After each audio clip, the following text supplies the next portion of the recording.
Welcome to the Unitarian Society of New Haven. I am Lisa Anderson, your worship associate today. My pronouns are she and hers. Let me extend a special welcome to all of you here for the first time. We are so glad you have chosen to be with us. We meet electronically for now and look forward to being with you in person. The email address of the membership team is on the screen, and we invite you to visit our website, usnh.org, to find out more about us. Let us acknowledge that we gather today on the ancestral lands of the Quinnipiac and other Native peoples. We commit ourselves to the action it takes to heal the wounds of the past and the present in the ongoing work of reconciliation, love, and justice. I invite you now to settle in to the service.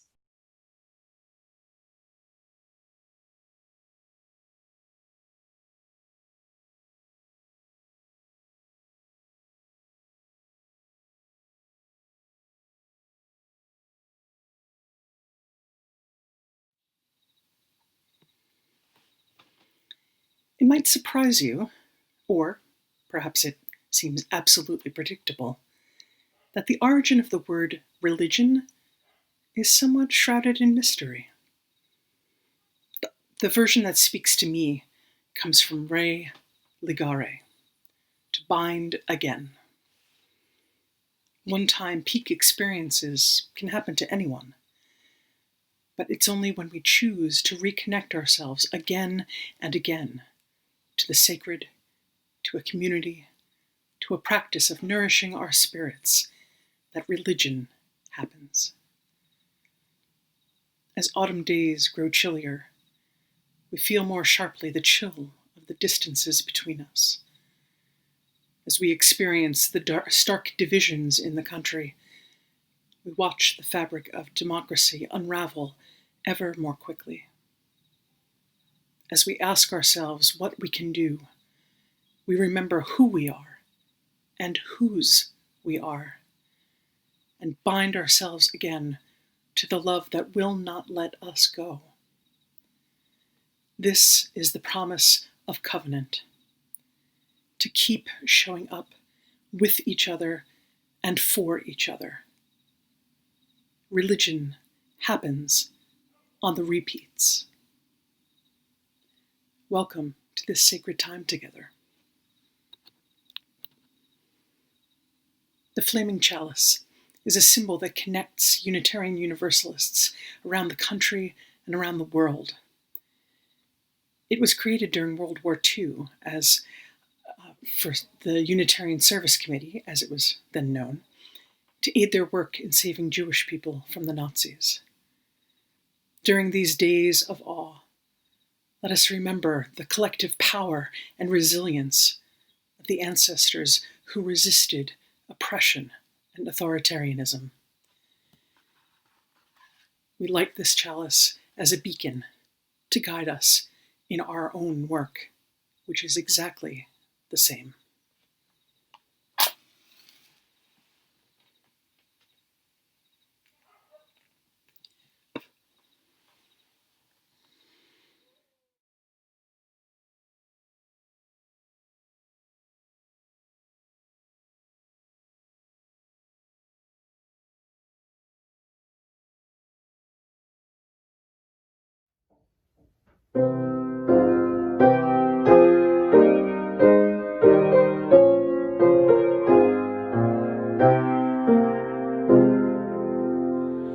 Praise to the living God, all praised be the name, which was and is to be forever the same.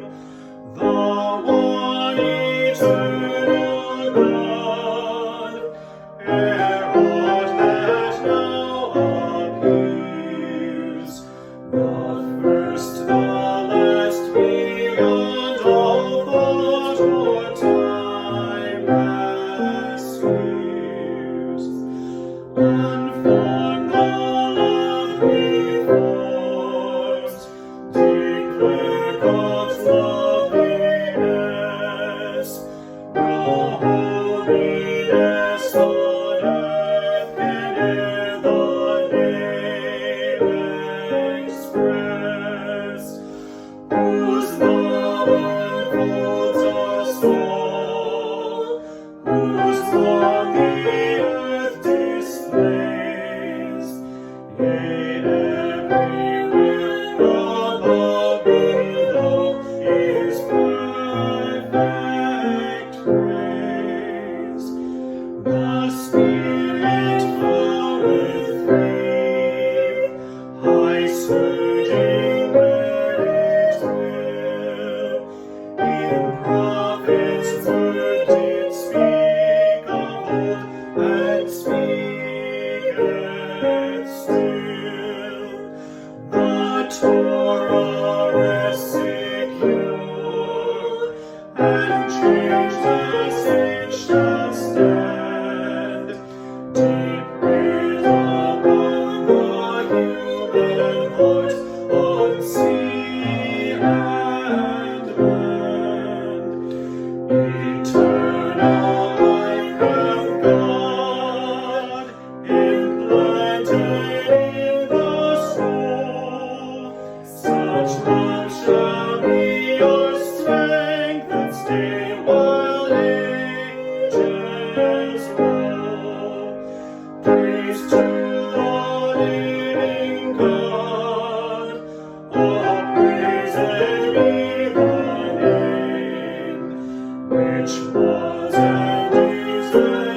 Oh, good morning. For the message for all today, I'm actually out here in the Memorial Garden at USNH writing letters. I'm writing letters to people who over the last year or at any time during the course of my life, I may have made a mistake, I may have hurt, and I am asking them for their forgiveness. The reason I'm doing this is that the Jewish high holidays are coming to a close. This weekend, one of the things that Jewish people are celebrating is Yom Kippur. And it's one of the most important holidays in the Jewish tradition. The way that people celebrate Yom Kippur is there is a strong belief that at this time of year, God is looking down and judging people based on their actions. People who have misbehaved or who have wronged people, done something wrong to people in the last year are judged. And if they have not sought forgiveness, then their coming year will be pretty tough. Now, I have Jewish heritage, but I was raised Unitarian Universalist. So this idea of Yom Kippur and seeking forgiveness has been a part of my life since my earliest days, but it has been reshaped a little bit because of my Unitarian Universalist faith. For me, seeking forgiveness is about first knowing that I am in covenant with people around me. I have a covenant with my family. I have a covenant with my friends. I have a covenant with my faith community. And when I understand that covenant and they understand that covenant, it is so important for me to take some time, maybe at the Jewish New Year, maybe at other times in the year, to think about, have I made mistakes? Have I done something that has offended or hurt somebody? And when I'm aware of that, and if I realize that I have, it is so important for me as part of my faith practice to take the time to either sit and talk with that person and talk it through, or to write them a letter and tell them how I am feeling and ask for their forgiveness. And my hope is that people will do the same with me. In that way, the living covenant that we have with one another can be brought back into harmony again and again and again. So, as I finish up the letter that I'm writing, in this case I'm writing to my mother, as I finish up this letter, I invite all of us in this time of renewal, in this time of the Jewish New Year, and at all times of this coming year together, for us to be in covenant with one another, to ask forgiveness when it is needed, and to seek forgiveness when it is required. I hope that you all have a wonderful New Year, Shana Tova, and may this week and may this year be a blessed one for all of us. Now let's see, where was I? Dear Mom, do you remember that time back when I was in high school and I told you that I was at a conference with some friends? Well, the truth of the matter is... Oh, are we still recording? We can shut off the video now. Have a wonderful week. See you next time.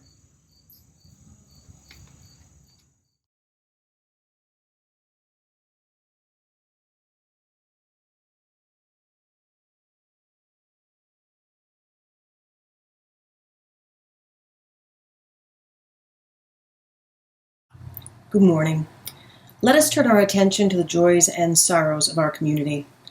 Michelle DeMusis asks that we remember her niece Shannon DeMusis, who died on September 18th.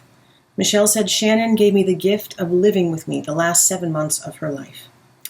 On September 23rd, our denomination lost a powerful leader with the death of Elandria Williams.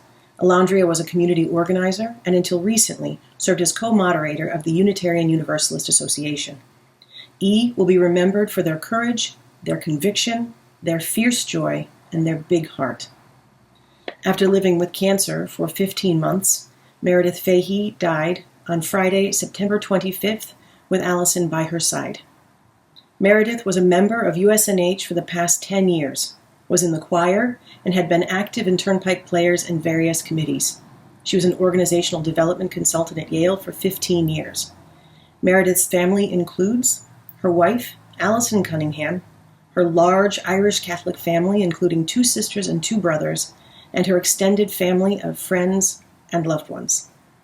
For the joys and sorrows that haven't been spoken, but which remain in the silent sanctuaries of our hearts, we bear witness.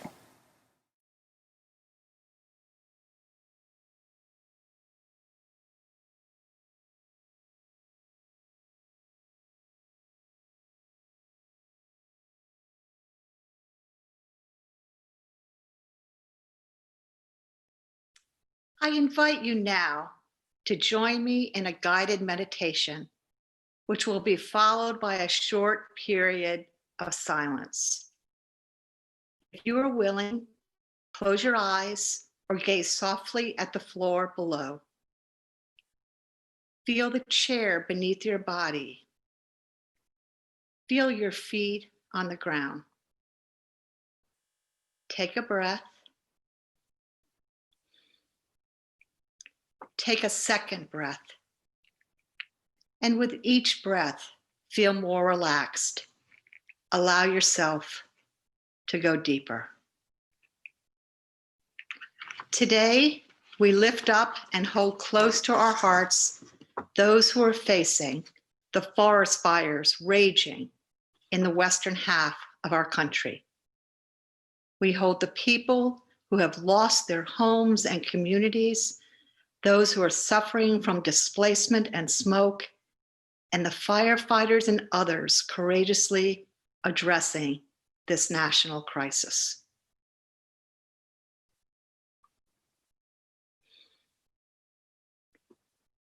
Today, we lift up and hold close to our hearts the over 200,000 people in this country who have lost their lives to the COVID virus. We remember each and every one of them, and also their families, and the people who cared for them during their illness.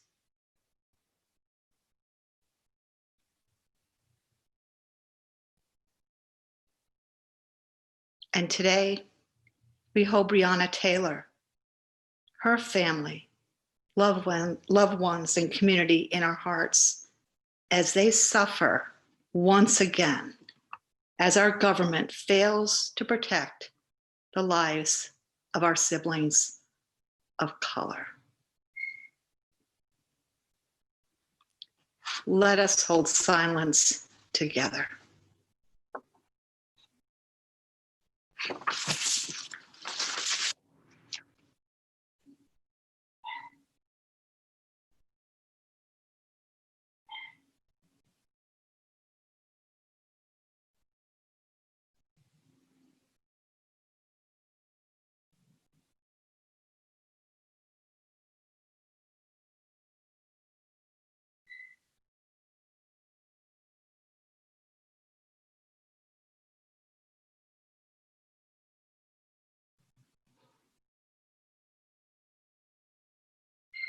Amen.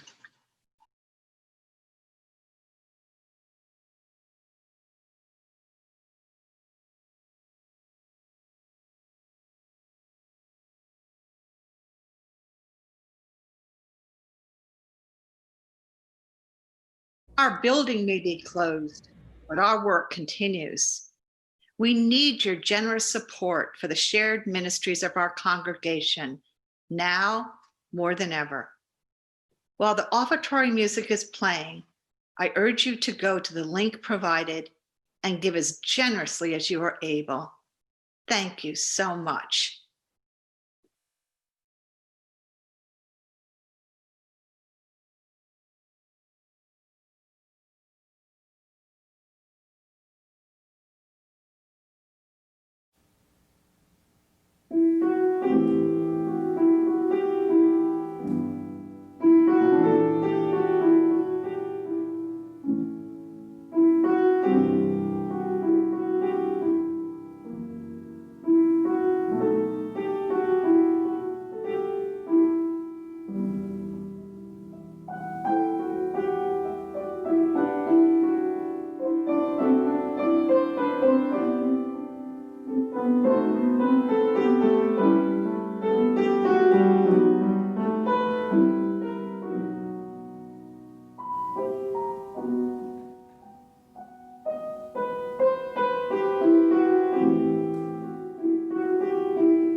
Choose to bless the world.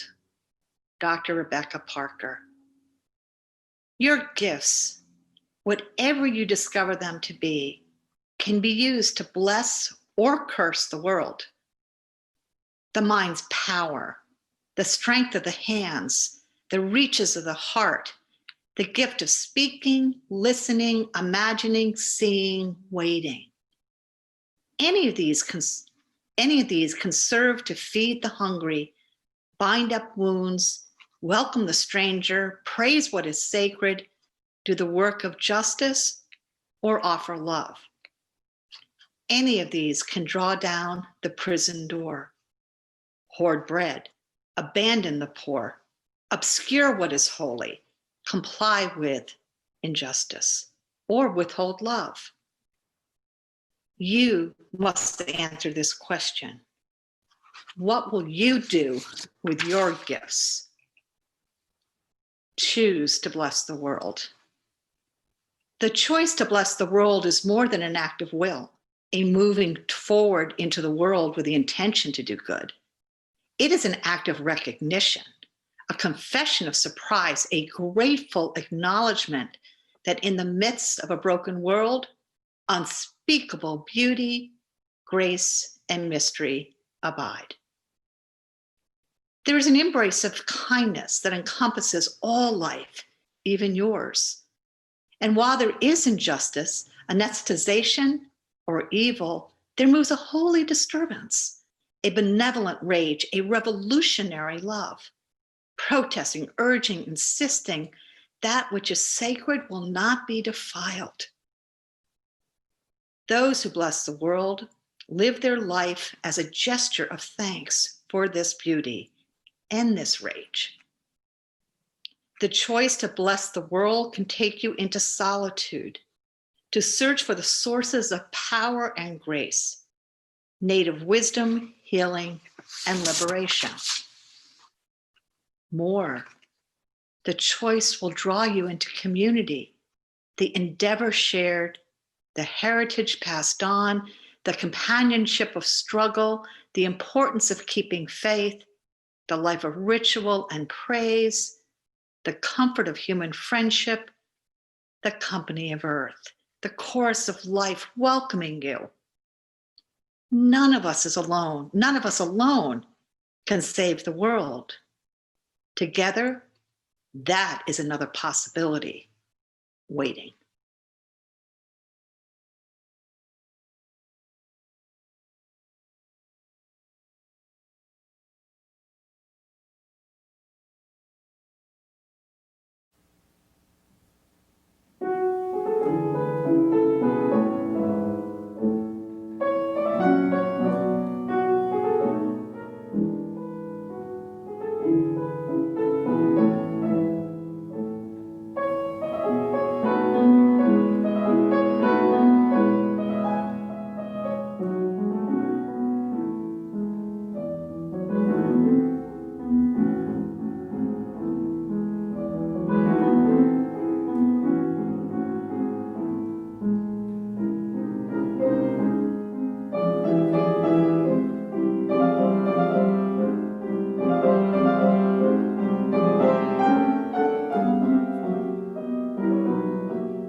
When musicians come together, we make covenants.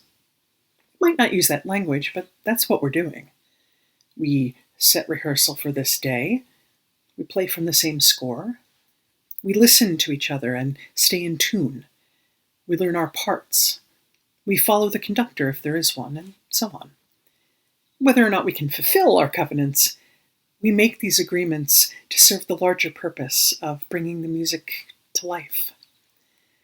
These agreements become even more important in forms like jazz and blues.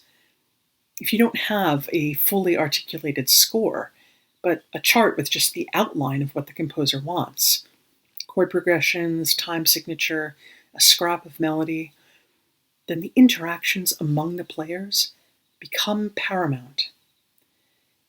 The ensemble moves towards the sound that has the most life in it. Now, at times, you'll be the bird soaring and swooping across the sky. At other times, you'll be the air lifting the bird from below, supporting its ability to fly. If you listen closely, you can tell whether a group performs together regularly. Because however talented individual players might be in a pickup ensemble, they can't match the magic that happens when people have made music together over time. The depth of the relationship shows up in the sound. Isn't that something? Depth of relationship is audible. Now, the choral pieces that I most love singing, when that's a safe thing to do, are the works that emerged in Europe in the late 15th to early 17th centuries. While the unison plain chant that preceded this period can be lovely, and the Baroque works that followed are often magnificent, there's something about Renaissance polyphony that just clicks for me. It fits my voice perfectly. But what I love the most is the way that every voice is valued. Polyphony means multiple voices. For example, there's a famous piece called O Magnum Mysterium, O Great Mystery, by a Spanish composer named Tomás Luis de Victoria. It opens with the top line singing, O Magnum Mysterium. But then it hands off the melody to the alto. O Magnum Mysterium. It's the same, but different. And this handoff continues to the tenors and the basses. Each voice gets its turn. Now, in this kind of music, each part has its own integrity as a melody. It's like the part of our USNH covenant where we promise to speak our truths. And it's different from, say, the alto lines in a Bach chorale, which are all pretty much la la la la la la la la la la la la, where we speak our tedium. But in Renaissance polyphony, the original scores don't have bar lines to mark each measure, so there's no downbeat per se. The needs of the text, which is woven tightly with the melody, dictate where you place emphasis. At the same time, each part is constantly in relationship with the others. You follow a common pulse, but with a suppleness that allows you to stretch or quicken phrases as needed.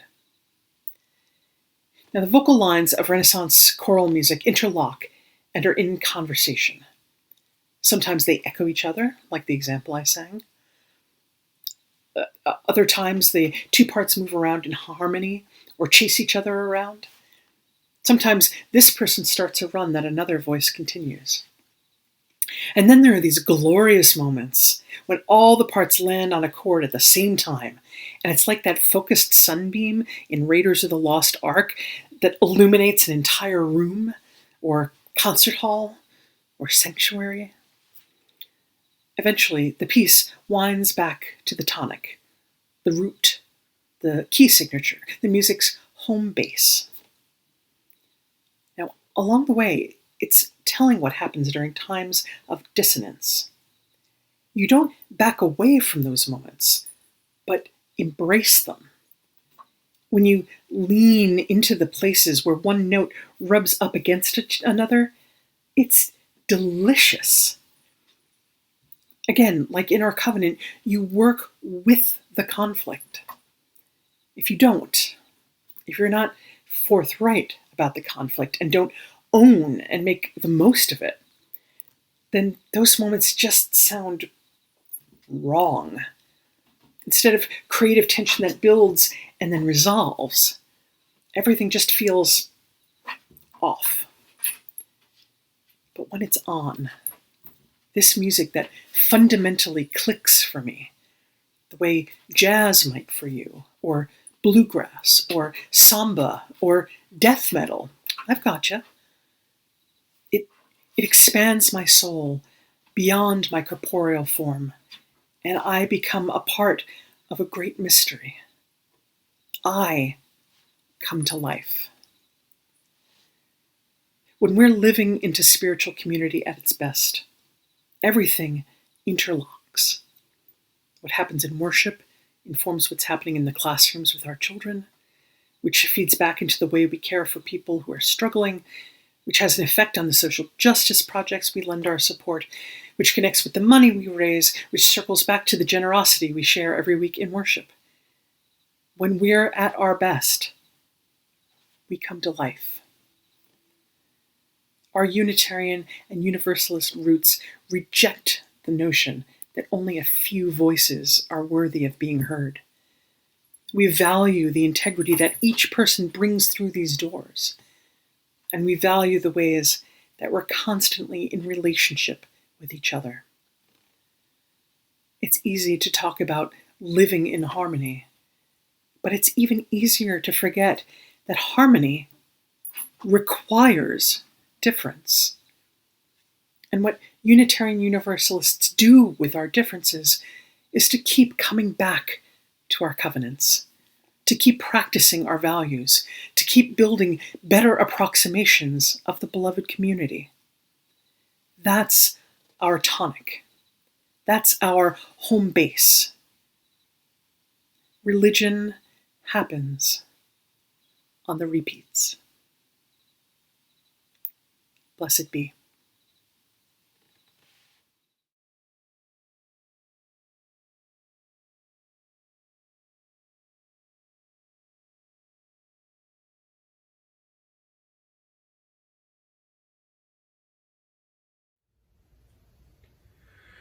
Circle round for freedom, circle round for peace, for all of us imprisoned, circle for release, circle for the planet, circle for each soul, for the children of our children.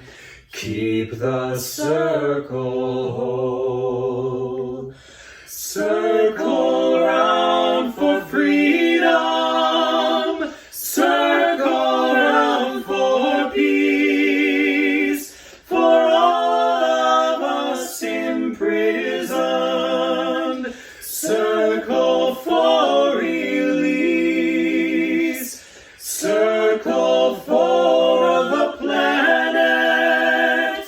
Circle for each soul. For the children of our children.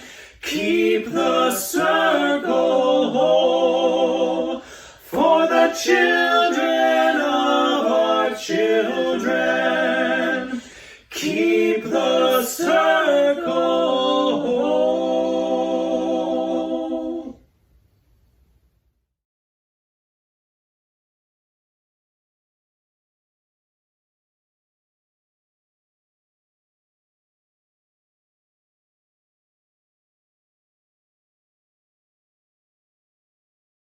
We extinguish this flame, but not the light of truth, the warmth of community, or the fire of commitment.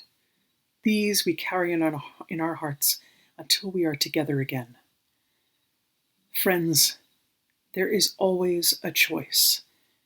We can choose to be in relationship with each other. We can choose to build the beloved community. We can choose to bless the world. So go into this week with courage and with kindness, accompanied by the ancestors, and planting seeds for those who will follow. Ashe, Amen, and blessed be.